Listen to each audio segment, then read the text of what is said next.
à toutes et à tous. Qu'est-ce qui a marqué l'actualité cette semaine? Place donc au récap. Nous avons retenu pour vous, entre autres, la baisse des bonus sur la téléphonie, les prix bas du marché d'Abobo. Mais d'abord, si long mois de janvier, un mois où tout le monde est fauché, y compris notre Denis Kouma. Le mois de janvier, premier mois de l'année, fait 31 jours comme de nombreux mois. Mais généralement, beaucoup de personnes trouvent ce mois long, très long, trop long même. C'est le mois le plus long puisque dans ce mois, on a effectué les dépenses de tout. Ça veut dire que la fête a tout pris. On n'a plus rien dans la poche. Donc, on trouve que c'est le mois le plus long. Je peux dire que les fonctionnaires souvent ils disent non, le mois est plus long. C'est pas long. C'est pas long, c'est pareil. Parce que peut-être ils ont dû plus fêter le 31 avec le petit argent qui était sur eux. Et aujourd'hui, ils attendent à la fin pour pouvoir encore récupérer un peu ce qui est à la banque pour pouvoir terminer le mois. Donc ils ont raison de dire que c'est un mois qui est long. Sinon, à mon avis, ce n'est pas un mois qui est long. Dans cette atmosphère, les populations sont obligées de trouver diverses astuces pour tenir. Quand c'est comme ça, souvent on s'endette beaucoup. Souvent envers ses amis, ou bien soit envers un commerçant, ou bien soit à la banque. On va prendre les dettes quand même pour se défendre à ça. Pour ne pas sentir les effets du mois de janvier, il est conseillé à tous de planifier les dépenses tout en épargnant pour ne pas être surpris par d'éventuels imprévus. Chaque parent, chaque fonctionnaire doit savoir faire la part des choses afin de ne pas être surpris parce que les événements de la vie, ça ne prévient pas en fait. Voilà, il faut savoir t'organiser. Voilà. Ce que je peux leur donner est que pendant les fêtes, il faut pouvoir économiser parce qu'après la fête, ce n'est pas la défaite. Après la fête, la vie continue. Donc il ne faut pas te dire que après la fête, je vais tout gaspiller et puis demain, tu vas manger quoi? Donc il faut économiser pour demain. Les fêtes de fin d'année ne doivent plus être un prétexte pour effectuer des dépenses non contrôlées. La poche vide et le compte en banque à découvert, normal que le mois semble lent. Dans tous les cas, courage. Il ne reste plus que 12 longs jours et on ne parlera plus de janvier. Au cours de cette semaine, beaucoup d'entre nous ont râlé contre la RTCI. Motif, l'Agence de régulation des télécoms a réduit les bonus de téléphonie Carrel Octave. Depuis quelques jours, la question des bonus est au cœur des préoccupations des consommateurs.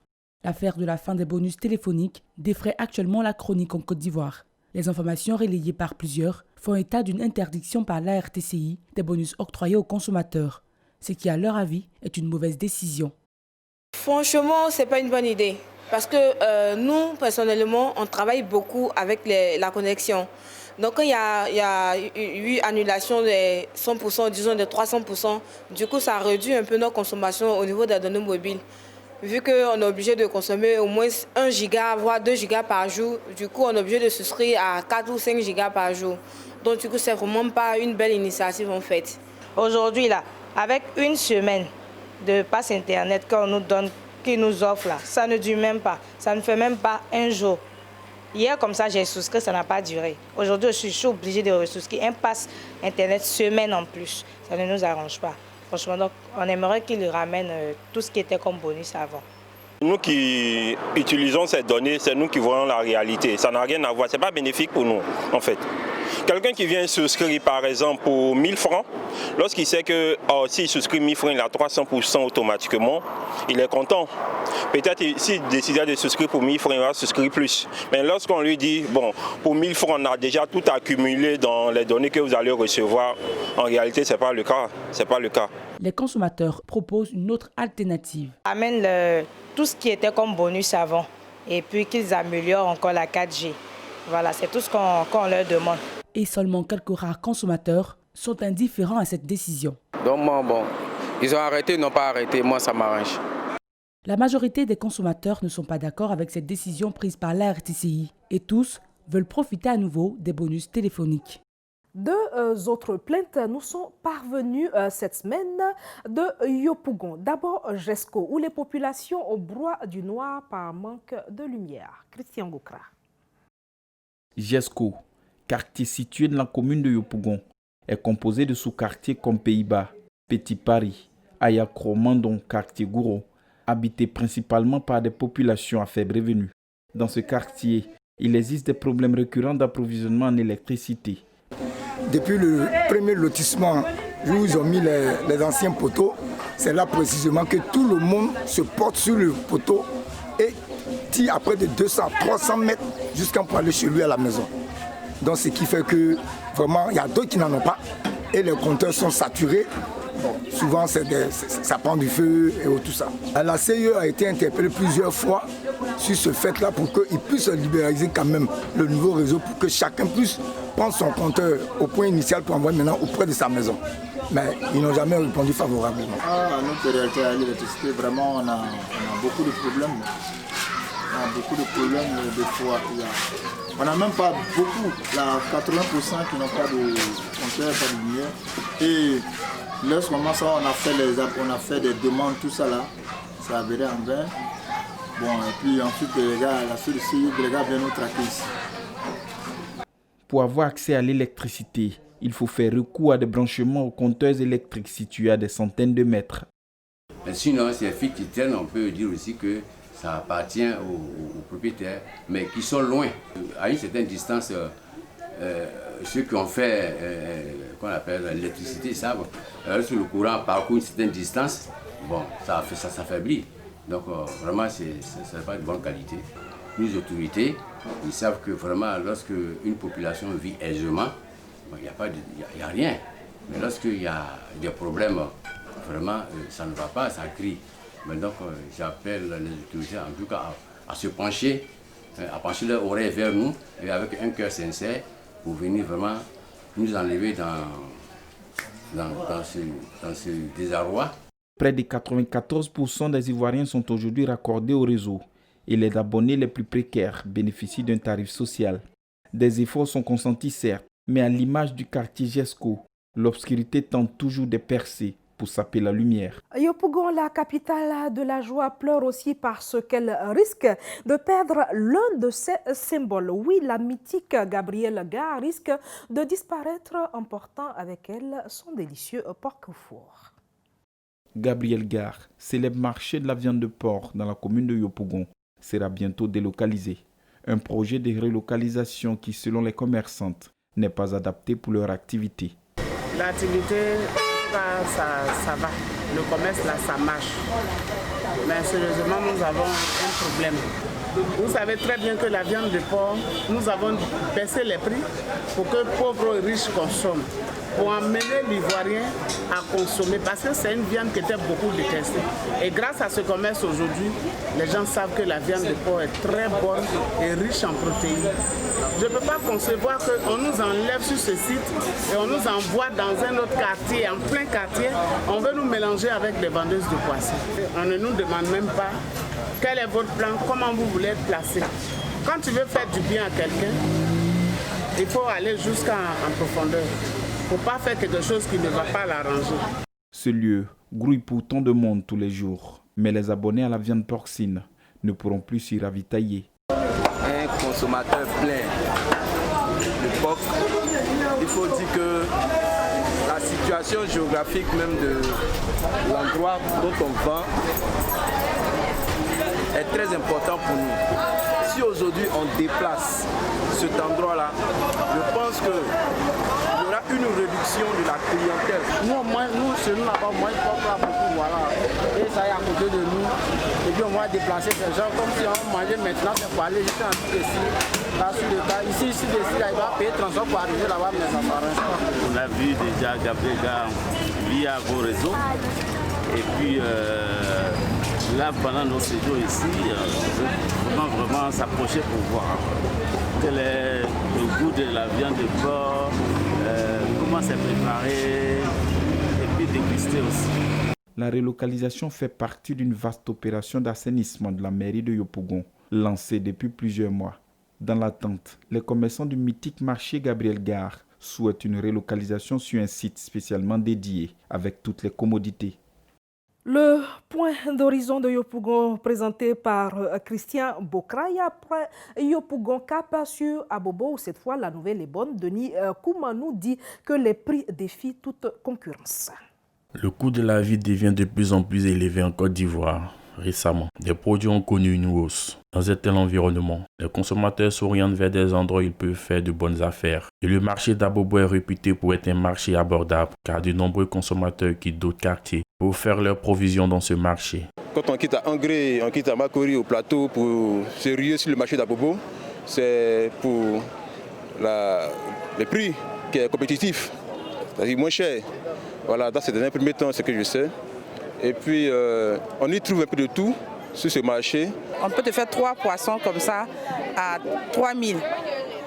Quand tu vas de l'autre côté, le même poisson, on peut te vendre 1 à 2 000, 1 à 2 000. Du coup, ça te fait 6 000. Alors quand tu payes en gros, voilà, tu gagnes en fait. Bizarrement, le marché d'Abobo est moins cher. Côté poisson, en tout cas, il n'y a pas de poids à Bobo, mais quand même, le prix d'Abobo est très abordable par rapport aux autres communes. Les commerçants de ce marché sont tous unanimes sur la flexibilité de leurs prix. La classe sociale des populations et la réduction de leurs bénéfices y sont pour beaucoup. Le poisson est moins cher ici. Dans les autres marchés, on dit que ce n'est pas moins cher. Abobo est moins cher. Nous, on fait moins cher parce qu'on ne veut pas durer au marché. Même si on a gagné 500, 1000 francs, on peut vendre 10 cartons, 11 cartons, souvent 20. 500, 1000 francs, 1000 francs. C'est moins cher. Cette boule-là, c'est 100 francs. Ok, à Angré, Cocody, elles font ça à 200 francs. Nous, on vend ça à 100 francs seulement. Cette boule-là, à la Répo, là, c'est 1000 francs. Chez nous, ici, c'est 500. Vous avez vu les boules qui sont en bas, là. 1000 francs au lieu de 1500. Donc ici, c'est moins cher. Les vendeuses de poissons ont vu ces derniers jours le prix du carton de poisson prendre de l'envol. Elles interpellent les grossistes pour une réduction des prix. Il y avait poisson, on prend ça à 16 500. Aujourd'hui, c'est devenu 23 000, 24 000. Il y a d'autres même 25 000. On n'arrive pas à vendre. Quand on prend là, nous-mêmes, on est là, on souffre. Ceux qui payent dans nos mains aussi, eux souffrent aussi. Les commerçants du marché d'Abobo Sud ont assiégé la voirie. Et chaque jour, véhicules, commerçants et clients se disputent la voie. L'hôpital général d'Abobo Sud est aussi pris d'assaut par les commerçantes. Une situation qui n'est pas sans conséquence pour la quiétude des malades. À Songon, c'est carrément un marché que réclament les commerçants, eux qui sont sommés de trouver des solutions au jour le jour. Et on retrouve Christian Goukra. À Songon-Dagbé, les commerçants n'ont pas d'espace dédié pour exercer leurs activités. Installés de façon dispersée, c'est avec difficulté qu'ils arrivent à écouler leurs marchandises. Ah, ça va un peu, mais on n'est pas beaucoup là, c'est ça, c'est pas bon aussi. Là. Si les gens ils viennent, voilà, il y a un campement ici, beaucoup les gens là-bas, mais elles ne viennent pas. Elles ont pris table ici l'année passée, mais on ont ramassé encore pour aller. Donc, depuis, on est ici là, on a fait 3 ans. Moi, avec mon camarade. Marché là, voilà ça. L'année passée, là, ils sont venus un coup, après encore, ils sont partis. On ne comprend pas. Nous, on veut qu'on a qu'à devenir beaucoup ici, là. Ça fait bien, mais les gens ne viennent pas. C'est à cause de ça. Non, on est là, on ne décourage pas, on est là. Un projet de construction du grand marché de Songon est en cours depuis plusieurs années. Certains souscripteurs au projet sont dans l'inquiétude. Le marché, toujours, on nous dit ça va venir, on ne voit rien dedans. S'ils ont fait aussi, nous aussi, on peut avoir la clientèle, les habitants seront là ici. Donc le marché aussi peut se développer avec le temps. Et on peut dire que c'est bloqué parce qu'on ne voit rien, mais on vient nous dire qu'on va construire, mais on ne construit jamais. On nous vole ici. S'ils ont fait le marché, c'est qu'il y aura sécurité ici. Là, c'est un grand maquis. On ne peut pas venir chaque jour se plaindre alors qu'on paye la mairie. On paye la mairie, on paye le droit. Pourquoi? Donc, ils n'ont qu'à essayer de revoir. S'ils vont amener les sécurités pour que le marché soit un peu sécurisé, nous aussi, on serait dans la paix. La sous-préfecture de Songon est essentiellement composée de plusieurs villages ébriés. Et c'est le village de Dagbé qui abritera le grand marché de la sous-préfecture. En attendant, les commerçants de la localité exercent dans l'anarchie. Et puis, pour terminer, retrouvons cette histoire qui vous a certainement plu, celle du Messie de la cordonnerie à Abobo. On connaît le Messie de la Bible. On connaît aussi le Messi argentin. Mais connaissez-vous celui d'Abobo, installé en face du commissariat du 14e arrondissement? Là se trouve un artisan au sobriquet atypique du nom de Seigneur. Pourquoi une telle appellation? Écoutons le concerné lui-même. Il a réparé un peu les chaussures des joueurs. Et quand ils sont partis, ils disent, mon Dieu, ça là vraiment, qui a réparé ça? Mais lui là, ça c'est un magicien, l'autre l'appelle Seigneur, l'autre l'appelle c'est un génie. Et c'est le nom Seigneur qui est resté. Il répare aussi paire de marques, ballons, un peu souliers, et puis c'est claquettes que les jeunes portent beaucoup. Voilà. Il répare un peu de tout, je suis dame, je viens un peu de partout. Il y a des clients de Treichville, de Makori, il y a aussi un qui vient de Poboué. Voilà. Clients, voisins, tous sont unanimes sur la performance de cet artisan. Depuis que j'ai envoyé même mes chaussures pour faire réparer, parce que bon, il est le seul. Et donc tu as une chaussure qui n'a pratiquement pas de peau, mais il peut te rhabiller ça et puis te rendre ça vraiment comme tu veux, quoi. Son nom est un peu partout, au Maroc, en Tunisie. Seigneur, bon, c'est pas un dieu, mais il fait des miracles à travers les sandales, les chaussures. Il exerce ce métier depuis plus de 25 ans. Seigneur nous assure que c'est une activité qui lui permet de subvenir à ses besoins. Ouais, le métier nourrit son homme. Si vraiment tu l'aimes, le métier, tu prends ça en cœur, voilà, ça nourrit son homme. Mais aujourd'hui, la jeunesse d'aujourd'hui, là, c'est pas facile. Ils sont pressés vraiment. Pour avoir même un apprenti, même pour dire tu vas prendre le métier pendant 1 an avec toi, c'est pas facile. Parce qu'il est pressé pour avoir l'argent. Les prouesses de cet artisan sont reconnues au-delà même des frontières ivoiriennes. Apprentis et maîtres sollicitent la reconnaissance, surtout des joueurs de football internationaux. Que la télé grandisse, c'est tous mes voeux. Que la télé grandisse. Comme on parle de mon patron Seigneur, tout le monde parle de lui, mais il est connu, mais personnellement lui-même n'est pas connu. Donc on veut au moins un grand magasin.